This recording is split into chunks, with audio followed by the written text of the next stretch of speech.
I'm thrilled to announce that this season's sponsor, Ruby, is a personal favourite of mine. It is the premium at-home beauty and wellness services platform.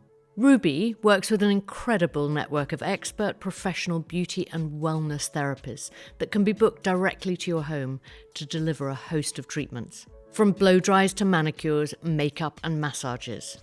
Ruby vets all of their therapists, and I cannot fault the quality. I've been using the services for many years, and I've always had a 5-star experience. In a world where we're so busy, with limited time available to have our much-needed treatments, Ruby allows you to get your time back in the luxury of your own home. Whether it's a 7 a.m. pre-work blow-dry, a relaxing evening facial, a last-minute spray tan, even IV drips which you can book up to 60 minutes in advance in London, Manchester, Liverpool and now Zurich too. Since launch, Ruby has firmly positioned itself as the leading luxury on-demand beauty services app and has fans including Rosie Huntington-Whiteley, Robbie and Ida Williams and Abby Clancy, and has been approved by the most discerning of beauty editors. The Ruby app is available on the App Store and Play Store. You can also book your treatments online via their website.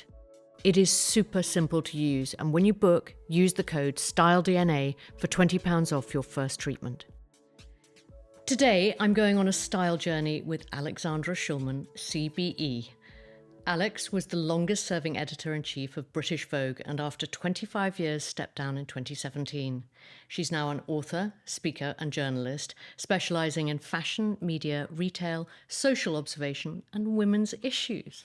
Hello and welcome, Alex. Oh, hello, Amanda. It's been a while. Long time. I mean, we were in each other's universe for many, many, many years. Decades, dare I say. But I will never forget, as a young designer, you inviting me to lunch, and it was at San Lorenzo's, and you had just taken over the helm of Vogue, and I was really touched, massively nervous about meeting you, but coming away from there and thinking how approachable and normal you were. Yes, Miss Normal. I think normal is my brand. I think approachable is, and for someone in that sort of position, which is sort of like the holy grail of fashion. Yes, I mean the strange thing is that it's remarkable I ever got that job. I mean,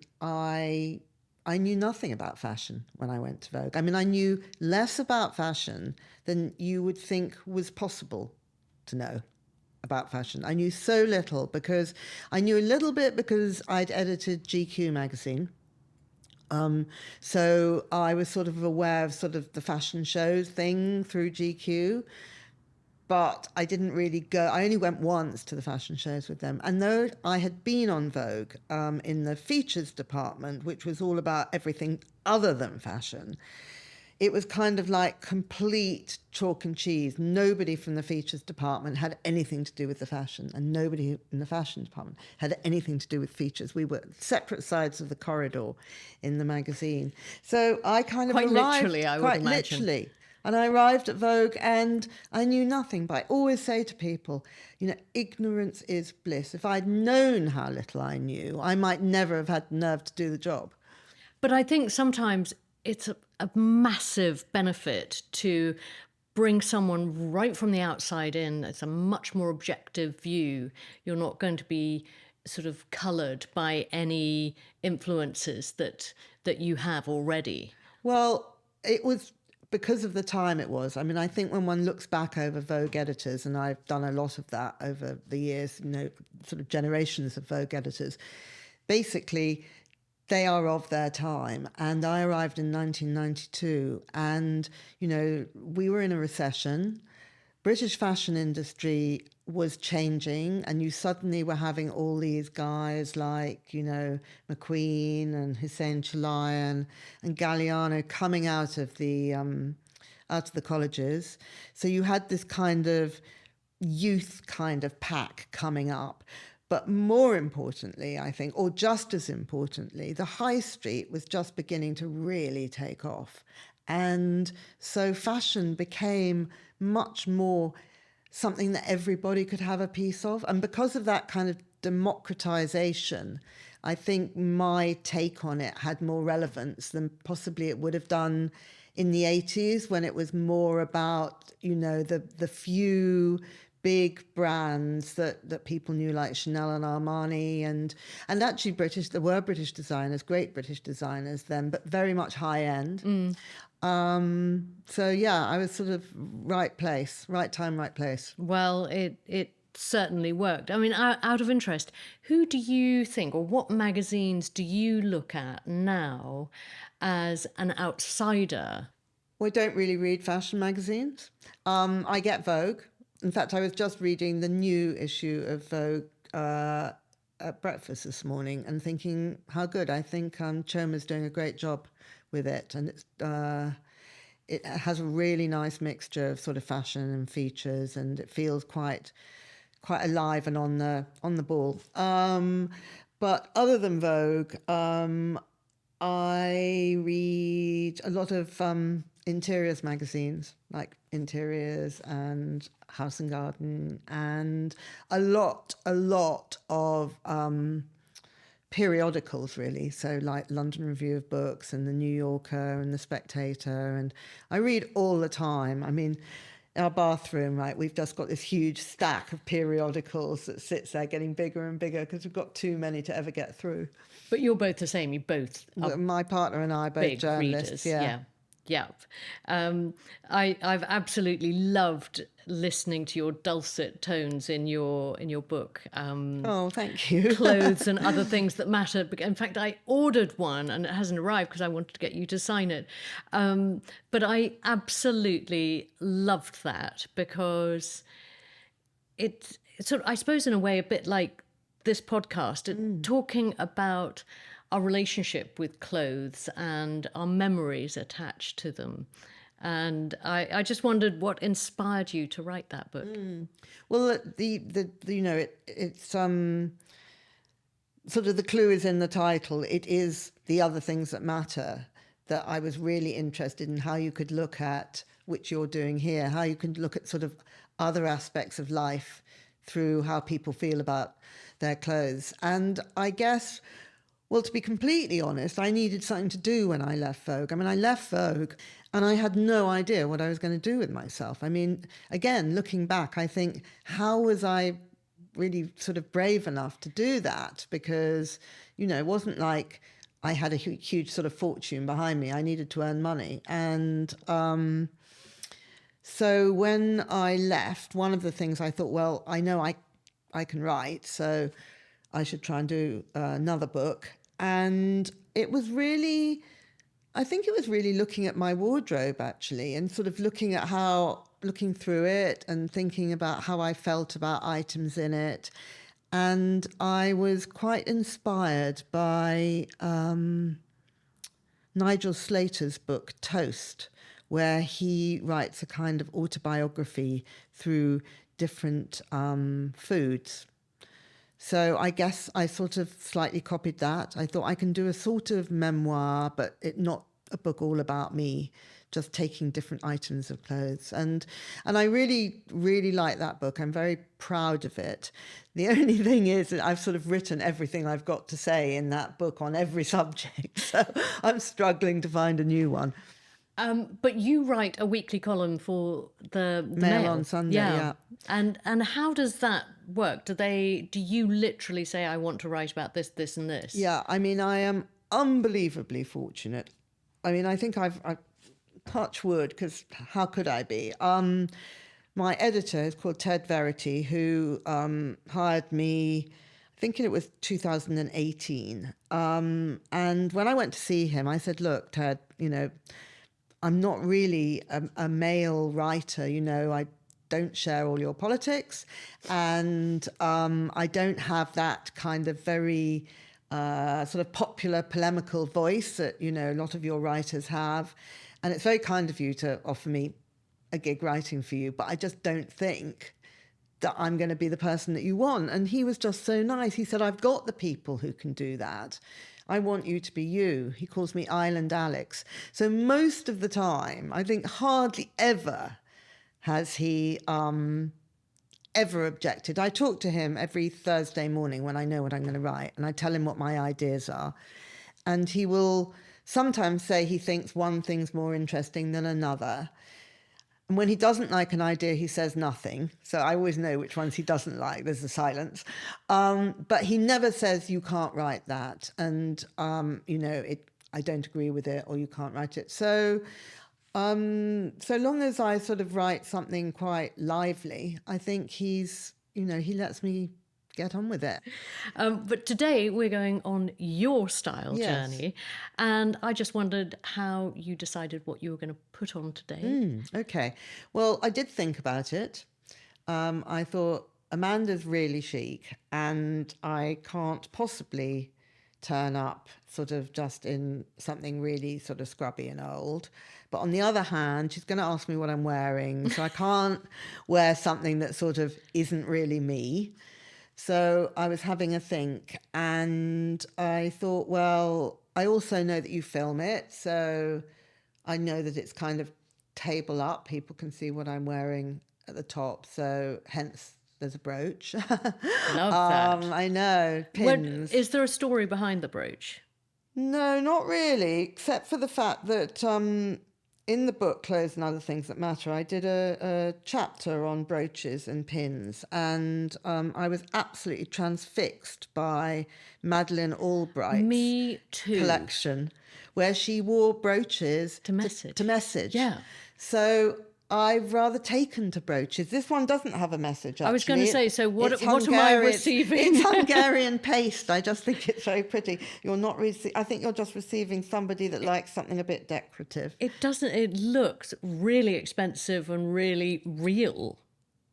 £15 Portobello Market. Go away. It's gorgeous. I love it. That's a proper plug for Portobello. So I did think about what I was going to wear. And navy cashmere? Navy cashmere, I'm always wearing navy. It's my kind of safe space. It's a really, really good colour on you. Thank you. Well, there's different navies, aren't there? And There are so many different navies. I actually became obsessed last winter with wanting a navy crew neck sweater. And I couldn't find one. And actually, I got Lucinda Chambers, who I used to work with, to help me. And she was kind of sending me suggestions or whatever. And none of them were quite right. Nothing was quite right. So I didn't get one. And then this autumn, I thought, I've got to get that navy crew neck again. And I went to one of my favourite shops is a little boutique called The Cross in Notting Hill. And they have a brand of cashmere that I really, really like called English Weather, and it's got sort of slightly sort of boat neck. And I thought they would have one, but they didn't, and all their cashmere was too heavy this year. So this was the only one they had, and actually, you won't be able to see it on the screen, but it's not quite the perfect navy blue for me. I prefer something a little more intense. This has got a bit of yellow or something in it that I don't love. But it does. I would see you in a slightly pinker navy, if that makes sense. It does. Or a more purpley navy. Yeah, that's True right. navy. Yeah. But yes, it's because I've got a bit of a tan from holidays, I think this is okay, but it may not be so good when I get pallid. I love it. The finite details of navy. Yeah. Love that. And the silver. I love so the the silver is a skirt from Wise, is it called? Wise. And this, so I have a friend called Victoria Howard, and she lives at Castle Howard. Yeah. And she had, 3 weeks ago, her husband, Nicholas Howard, and she gave a party for her 70th birthday and their daughter Blanche's 30th birthday. And it was called the Nuit Blanche. And it was at Castle Howard. It was absolutely beautiful. And the dress theme was white and silver.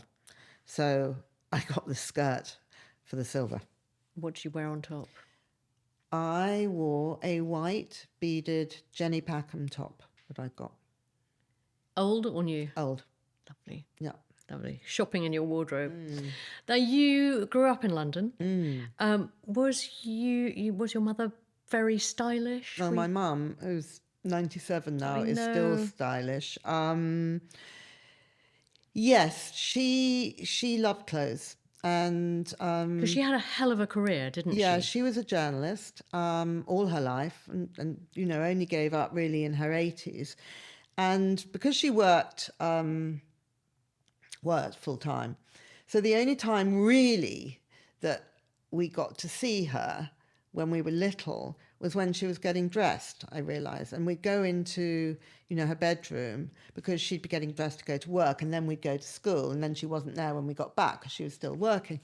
And so I'd watch her get dressed, and I still remember things like her putting her stockings on, with the girdle. Yeah. And then her clothes, although I don't remember the clothes when she was actually at that stage. I remember her clothes more when I was a little bit older, and she was very into things like Issey Miyake and Yohji Yamamoto. She was working at that point.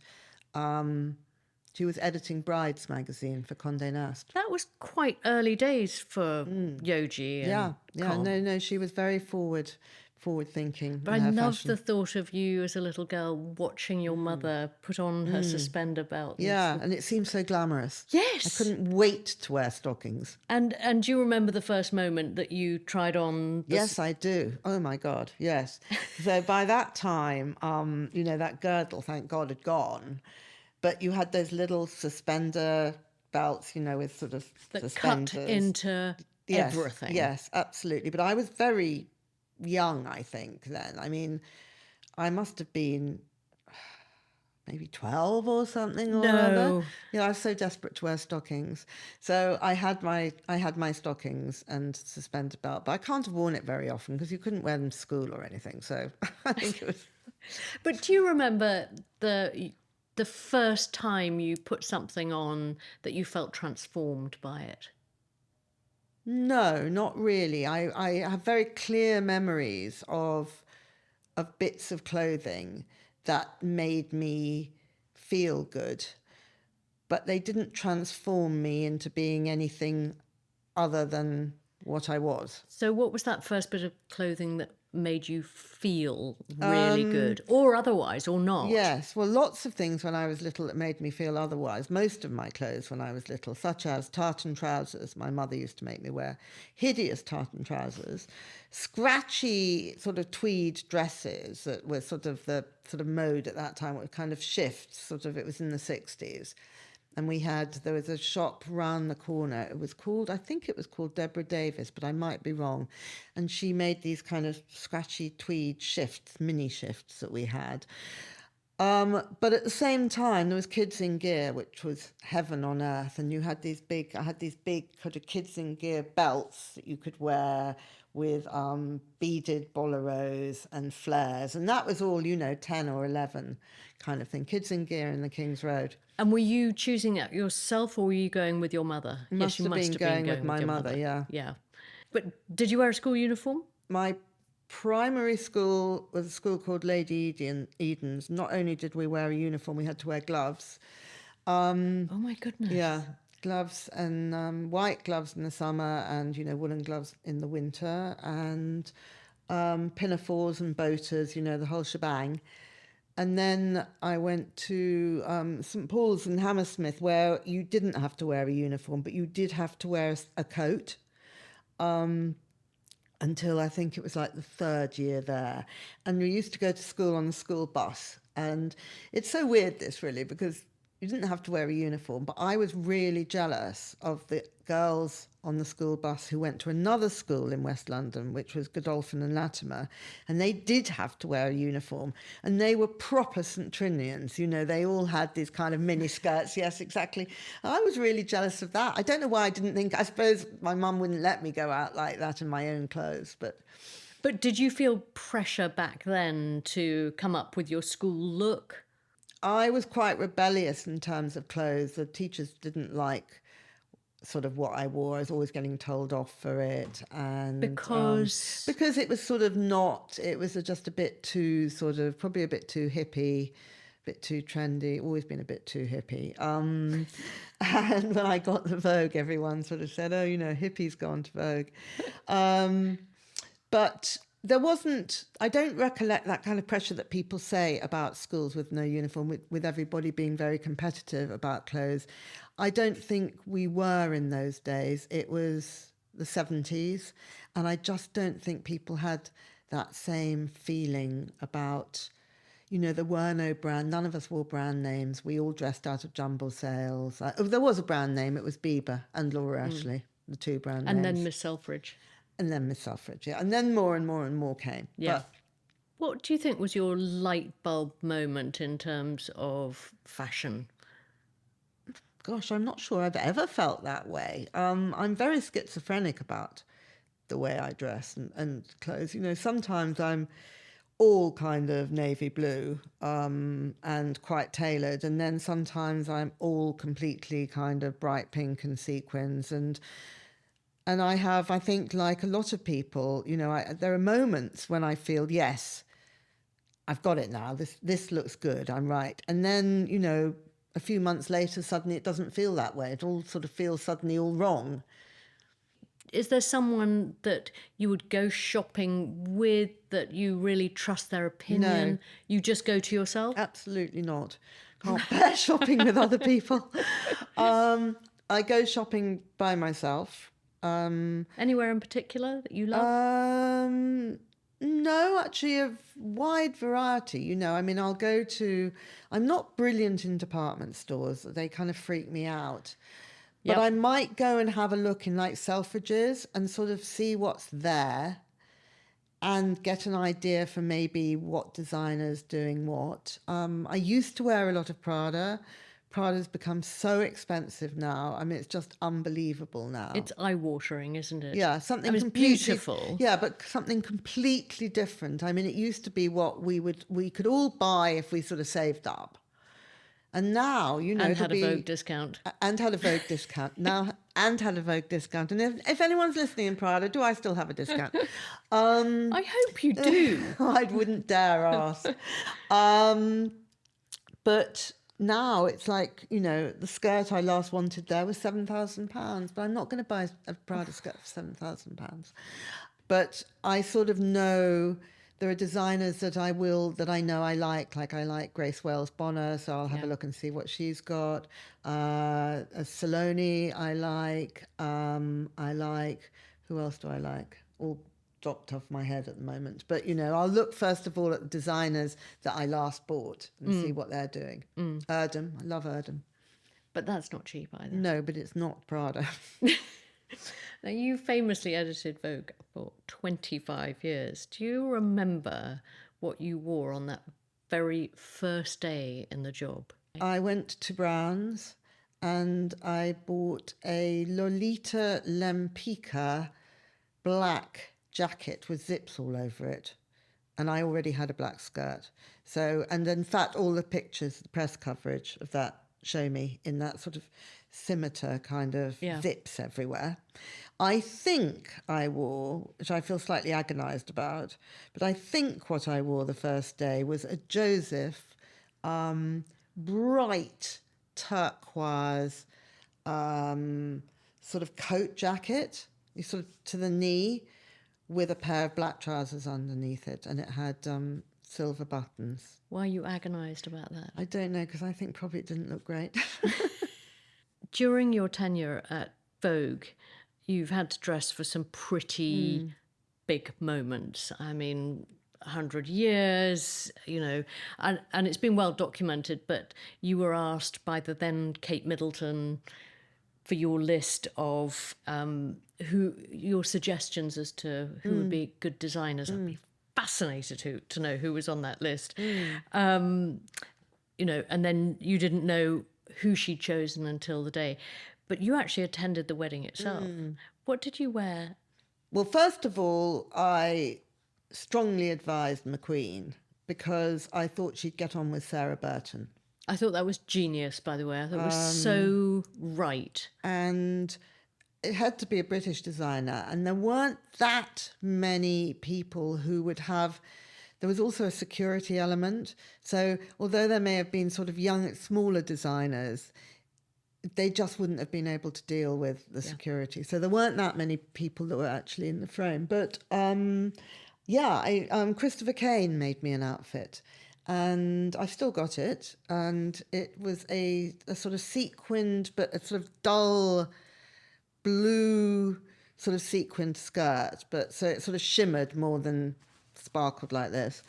And a navy sort of beautiful kind of woolen, it's not a woolen tank top, but it's a vest, but a sleeveless top sort of tank, and a matching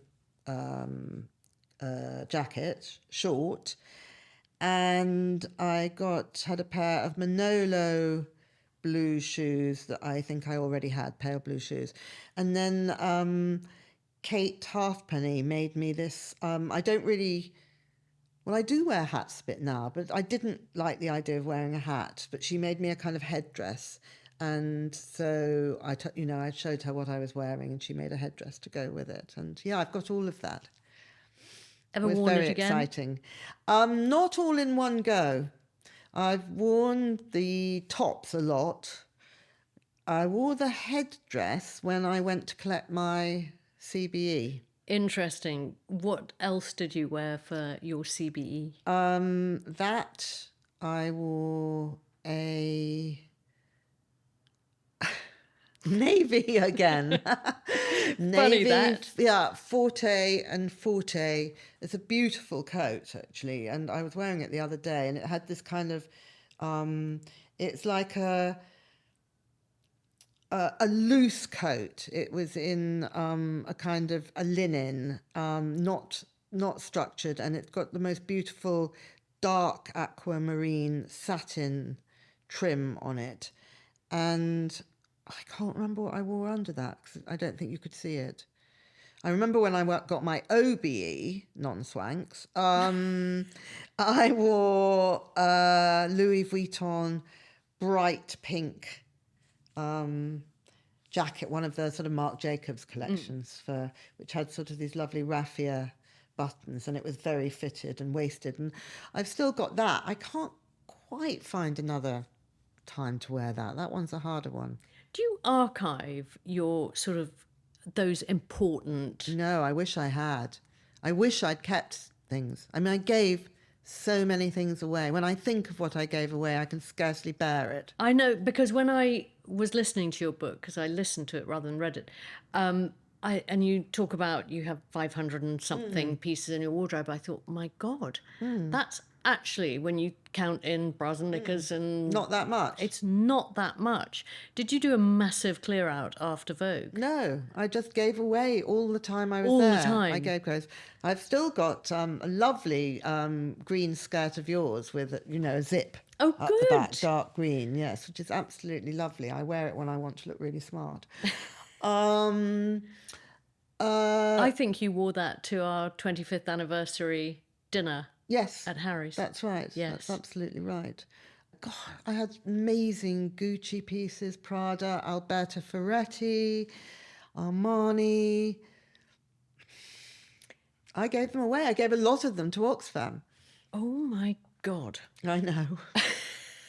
I mean, I didn't have the room. Good for Oxfam. I didn't have the room. And there were quite a lot of things, and this might be difficult to understand, but pieces that I felt were more like a uniform or a costume than they were me.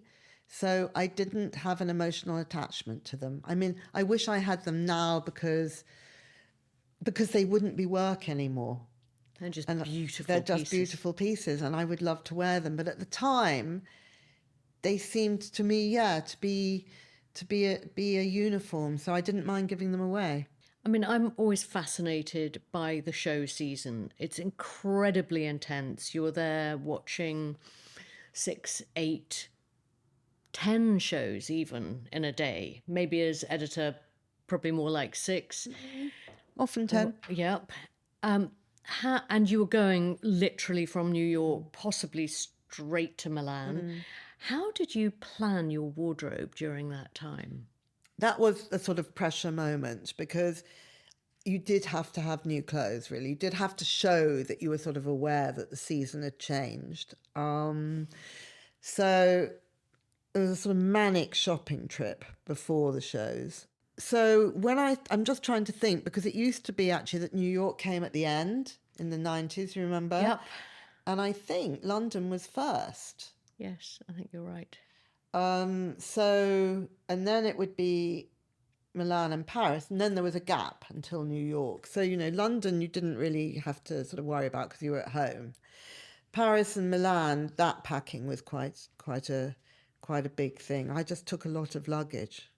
And being surrounded by these uber stylish stylists, was there anyone in particular at Vogue that you sort of could pressure test your looks with, or did you just always rely on how it made you feel? No, Amanda, very, very early on, I knew I couldn't play that game. I knew I would go mad. I wasn't going to be a clothes horse. I wasn't going to look great in the clothes. I wasn't going to be Carine. I wasn't going to be Anna.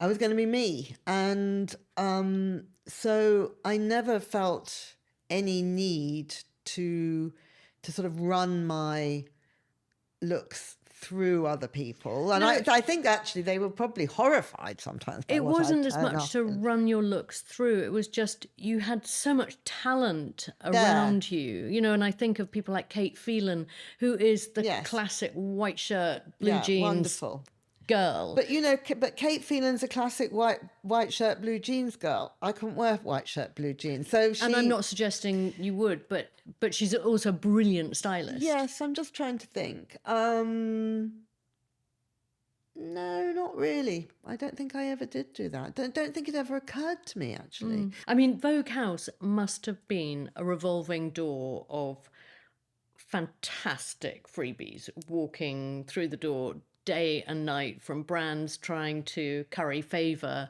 with the magazine. It never seemed like that to me. People did send a lot of stuff, and it's quite hard to explain. I think it was more, to be honest, not so much that people were sending in freebies. It would be more like, for the fashion editors, they'd go on an appointment and somebody would offer them something. So it wasn't so much that tons of stuff was just coming to the office randomly. Yeah.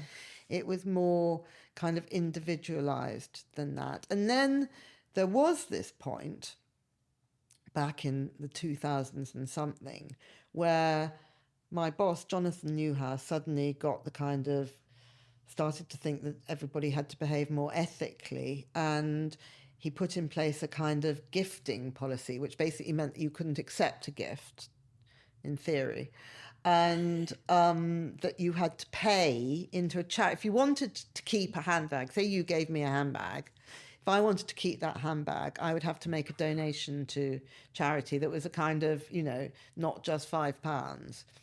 Well, I don't think that really ever happened very much.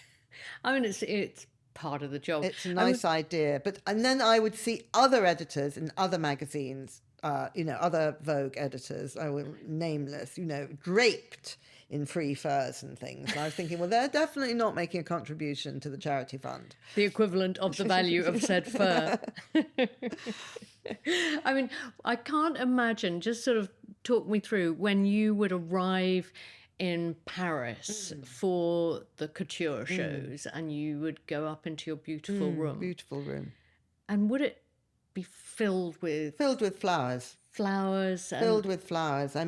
Karl Lagerfeld sent the most beautiful flowers that I've ever seen in my life, always. Oh. And did you keep the notes? And the notes I kept the notes that were nice. Sometimes there were not such nice notes from him. Oh, tell me.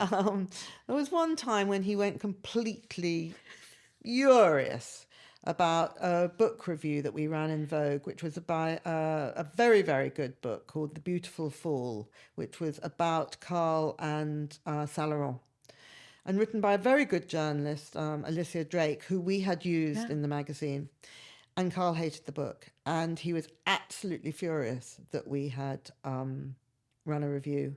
And when I reached Paris at that time, there were no flowers, but there was a very long letter from him. Handwritten? Handwritten, about how appalling it was, and, how disloyal it was to to write. I mean, it never entered my head that there'd be any problem. But apart from that, most of the time, he was very sweet, and he wrote really nice and did little illustrations as well. In the very early days, Versace would actually sometimes, gift a jacket or something like that. Prada always had handbags in Milan. Again, in the early days, it all sort of slightly changed as time went by. But the flowers were the main thing. Amazing flowers. How gorgeous. And did it must have been almost a sad moment leaving that room at the end of your trip with this Yeah, I would full of sometimes flowers. take the flowers. I remember one time getting on the Eurostar with all these flowers that I wanted to take. It just seemed so sad to leave Yeah. them there. Had this huge bunch of flowers, and as usual, I was desperately running to get the sort of the last train last out one, of yeah. Paris, and then and the conveyor belt with all these flowers. Now, I heard a story, and this may be fact, it may be fiction, but I wonder if you could cast any light on it. Ray Kawakubo used to send sort of weird and wonderful gifts, and there was one season that she had sent key editors vacuum packed chartouches. And of course, a chartouche or a pashmina or whatever in a vac pack probably looks pretty disgusting.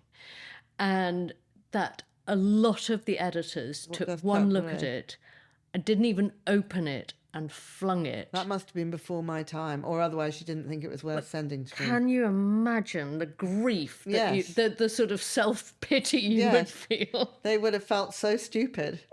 What a clever idea. Brilliant. Yeah, and those that unwrapped them and those that didn't. Yes, that's It's- hysterical. I don't know. I never heard that story, but it sounds totally credible. I think it is totally credible. Now, I know you love your Manolos. Was that always the case, even before you became editor? No, I never had Manolos before I became editor. So take me on your Manolo journey. Well, really, it started, when I went to Vogue and I met Manolo. I hadn't met him before. And I'm just trying to think of my first. I would have gone into the shop in Round the corner, Old Church Street. Street, Yeah. exactly. And I'm trying to remember if I can remember my first pair of Manolos, but I don't think I can. But I could order them from, from the show, what they call open days, not, press days. And so I've still got some really beautiful, like embroidered Manolos that actually my feet can't fit into now, but they're just so lovely. And then I became kind of addicted to these white Manolos that he made for me. I always think of you in your white Manolo. I know, and I still wear them. When I left, he gave me, I think it was 4 pairs. Oh, how lovely. I know. And were they custom made for your foot? Well, they were custom made. The heel was custom made because it wasn't a usual. It was 90 centimetres, which wasn't his usual heel height. It was higher than Means the whole last kitten. was custom made, Alex. Right, okay. It was custom made. And I love those shoes. And I still wear them, even though those kind of pumps aren't very fashionable, because somehow they're just, he's a master at making the shape of your leg look better. Yeah. And the comfortable shoe. At whatever height. I think he is a genius at that. I really do. And I agree, those pumps, they sort of come and go, but they're sort of forever. I think so. Yeah. They're forever in my wardrobe anyway. I mean, you've had some pretty cruel things written about you over the years. Does that, how do you let that wash over you, or has it ever got to you? I don't think any of the things that were written about me when I was editor of Vogue, which were mainly to do with the size I was, my appearance, not having sort of grown up within the fashion community, that never bothered me. I don't know why, just didn't. And it's extraordinary if you think about if that was today, that just would not happen. I think because I'm a journalist and always have been, I don't really mind what people, I mean, if they write something completely untrue, I mind. So I have minded what's been written about me since I left Vogue, after I left Vogue, where a lot was written about me and portrayed me as somebody that was kind of racist because I didn't have enough black people on the staff. And I really minded that because it was completely untrue. And I no longer was in a position where I could sort of retaliate. Yeah, yeah, fair comment. I mean, I often talk about clothes being our armour.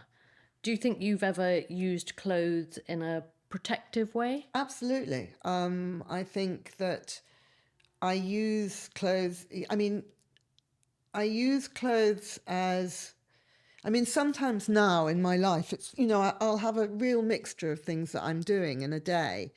And I'll often go home and change in order to sort of change the costume, which in a way is an armor. Wanting to appear a certain way. I mean, I think as human beings, and particularly in the fashion world, we're quite susceptible to looking or to reading what other people are wearing. Is that something you're conscious of? Yes, very much so. And quite often now when I sort of do talks or I'm speaking, I often find that I'm asked to speak to groups of women. And, clothes is a big subject, not just for me, but for them. And, I always say the thing about clothes is that it is the first thing that somebody's going to notice about you. You might think you don't care about your clothes, but you sort of have to care about your clothes because by making the statement that you don't care about your clothes, you're making a statement. Yeah. Yeah. Do you have a style icon? Miuccia Prada.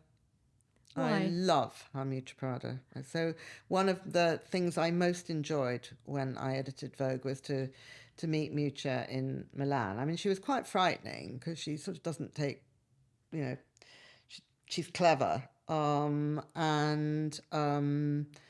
She would always just arrive just looking so amazing somehow. She'd sort of, she'd have her sort of straggly hair and she's sort of olive skin with these absolutely amazing jewellery always on, these earrings that literally worth thousands of pounds, with some kind of ugly brogy shoes, from the Prada collection, and a pair of socks and brown legs, and then this kind of sort of everything just a bit off, but all looking like it was so on, and it's so clever.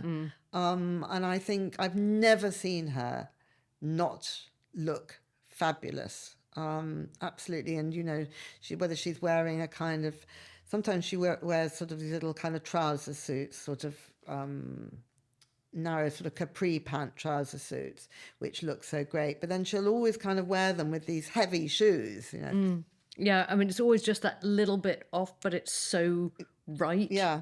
Yeah. But, so I think she's probably, she's the person whose style I most admire. How would you describe your style DNA in 3 words? Comfortable, eclectic, comfortable, and individual, I think. I like that. Yeah. Thank you. Thank you. Would you say you've had a worst fashion moment? Yeah, I think actually one of my worst fashion moments was at the Met Ball. I only went to the Met Ball once, and it was when Burberry was sponsoring it. And Vivienne Westwood's team very kindly made me a dress because I wanted to wear British. And I had quite a lot to say about how I wanted that dress to be, and they probably shouldn't have listened to me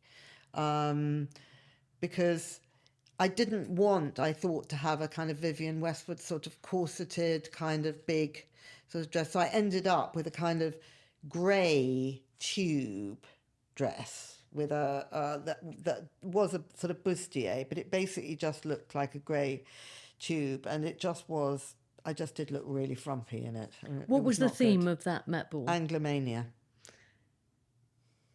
And no tartan. I should have worn tartan. But do you think you've got a hangover from the tartan trews era? I don't know. Probably, absolutely. You're quite right. I've never had a bit of tartan in my wardrobe since. Can we talk about beauty for a moment? Yes. What's your approach to hair, makeup, nails? What's... So since I left Vogue, and this is very perverse of me, I've become obsessed with makeup. So I wear much more makeup now than I ever wore at Vogue. Now, why is that, do you think? I think because it's fun now. And when I was at Vogue, I thought people would be looking at me for my makeup, whereas now I'm just doing it for myself. Yeah. My hair is always like this. I keep cutting it off or growing it longer or making it more blonde or whatever. It always ends up the way it is now, which is a kind of tinted shoulder length. Now, you've written about going grey, being brave enough to go grey. Where are you? You're obviously... Not going grey. Not going grey. No, not going grey. I mean, I wish I was you. I wish I was blonde because it's so much easier. It shows it a lot less, let me put it that way. It shows it a lot less. And if you want to, you can gradually sort of go into a more kind of salt and peppery thing. Whereas me, I'm so dark that to go grey would be a huge operation. I mean, funnily enough, my hairdressers often tell me, you know, you might want to go grey. They often sort of think that maybe I'd like to, but I wouldn't. I think for me, I think it would just immediately make me feel older.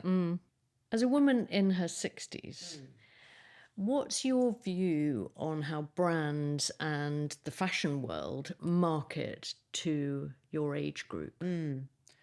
Well, it depends who. I hate the kind of kooky octogenarian look. I just don't like that way that people kind of think one way of dealing with people being old is to make them look ridiculous. So as if sort of like, well, it's so amazing that we're still alive, we can look as crazy as possible. I don't like that. Then I think the token person with grey hair in a fashion lineup drives me nuts too, because it's literally the grey hair that they're going for. I've never thought that there is a problem about there being no clothes for older women. And people say this to me all the time, and I've not yet worked out the answer for them, because I see clothes everywhere all the time. I mean, Marks and Spencer has got great stuff. Totally agree with you, but I don't think that it's well communicated to women in their 60s and 70s and 80s. It's almost like there's a switch that gets flicked. And, you know, I look at my 91-year-old mother and she's wearing, you know, cashmere joggers and a hoodie and Converse sneakers, and she looks amazing So why and is she appropriate. okay? Because I've probably bought it for her. Right, okay. But she's a very willing, you know, wearer of it. But if when I look around at how the fashion world are communicating to an older customer, I think it's lacking. It's either on a 20 or 30-year-old, which actually that's not, you know, that's beautiful. Fine. You're going to, use that. Absolutely.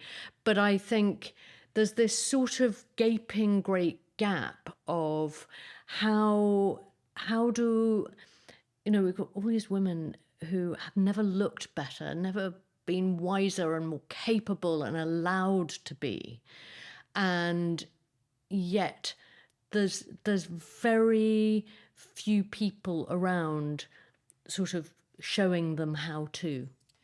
I think that's interesting, and I would agree with you. And funnily enough, it's sort of, I've been thinking about writing a book, not about clothes for women in that period, but about this period altogether, because I think there's very little communicated about it in general, which is that there's a kind of, you're either a young person or now you're a menopausal person and you've got sort of empty nest syndrome, or you're so old that nobody's talking about you anymore. But I don't think I'm old. This is my point. Yes. I'm whatever I am, and I'm still thinking I'm late 30s, 40s. I'm certainly living my life in that way. So to me, it's interesting about, about the fact that it's sort of almost, not that it's a neglected age, but it's almost sort of kind of like, it's an age that people don't quite know how to deal with. And you're right, I suppose, about, but there are women who look wonderful, like Leslie Manville, the actress. I think she's absolutely brilliant, and she always looks amazing. I mean, there are a lot of actresses in their 60s and 70s now who look terrific. I think probably they could be used in advertising campaigns, but not in the way that people are using them, as I say, making them look kind of crazy. It's interesting that but there's another layer of this, which is, I think that if you are the age that I am, which is 66, I don't want to be siloed in that way. So I'm not sure I do want the things that I buy to be photographed on somebody my age. I'm not saying that. But what I'm saying is, surely there's something between crazy older woman and gorgeous nubile. Well, I mean, there are, there's come in Yasmin Le Bon. I mean, Yasmin's always used, right? And phenomenally stylish and phenomenally gorgeous. Yeah, exactly. But there was only one of her. Yeah. And okay, so there are a few other people, and now you've got the supermodels, all getting older, but they are supermodels, so you can't really aspire to look like a supermodel. I mean, nor would you want to. I think it's a really interesting question, and I haven't thought about it in quite the way that you're putting it, but I think it is very much worth thinking about, and it's kind of crazy that.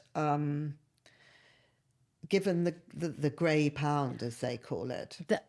That is also my other point. We've never looked better, felt better, had more time and money to spend on looking great.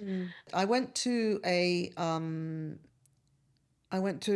talk 2 nights ago about publishing an age, and it's absolutely fascinating that James Daunt, who owns Daunts and now Waterstones and everything, basically said that, that older people who everybody thought were the ones that were going to be wedded to buying books are turning in droves to e-readers, and everyone thought, oh, they wouldn't like to deal with the new technology. But they are, they are the people that that are buying, I can't remember what it is, like 35% or something or other of over 50s read entirely on e-readers. I wonder if it's whether they just have got enough stuff in their life. They don't want more That's stuff. Exactly what it is. There are 3 things. When they're older, in their sort of 70s and 80s, they don't want to have more stuff. It's that e-readers are light. They don't want to carry a heavy book, and they can adjust the font size. Love it. Love it. I mean, do you think ageism exists in fashion? Yes, I mean, I think it exists everywhere, really. I don't think any more so in fashion. I mean, after all, one has to look at it. I mean, how old's Armani?